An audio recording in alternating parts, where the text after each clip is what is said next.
Michael Jackson liked to call himself the king of pop, and in his heyday, it was no exaggeration. He could sing, and boy, could he dance.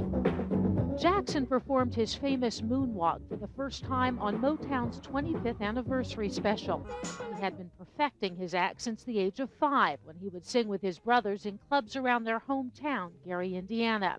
The Jackson 5 soon came to the attention of Motown's Berry Gordy.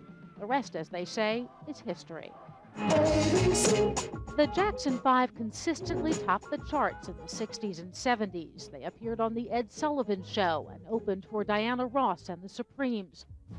Michael eventually would go on to a solo career and superstardom, producing hit after hit. Thriller won 8 Grammy Awards and holds the record for best-selling album of all time. In the video, his image morphed, and so did it in reality. In the song Black and White, Jackson seemed to tease the audience about the color of his skin. Over the years, Jackson's skin became lighter. He said it was from a disorder that destroyed the pigmentation of his skin. And his features changed, although he claimed to have had only 2 surgeries on his nose to help him sing better. While his popularity waned at home, he remained a hit overseas. In 1994, he surprised the world, marrying Elvis Presley's daughter, Lisa. They divorced after less than 2 years of marriage. Months later, he announced that Debbie Rowe was expecting the first of their 2 children.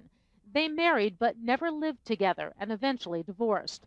Increasingly, it was Jackson's bizarre behavior, not his music, that drew headlines. In 2002, he dangled his 9-month-old son from the balcony of a German hotel. A couple of years later, Jackson gave an impromptu performance outside a California court where he was charged with molesting a 13-year-old boy. And one day arrived at trial wearing pajamas. He ultimately was acquitted and left the country. In interviews, Jackson talked about the price of superstardom, about how lonely it was. He said, "It hurts to be me," pain that in the end, even the music couldn't stop. Carla Wold, ABC News, Los Angeles.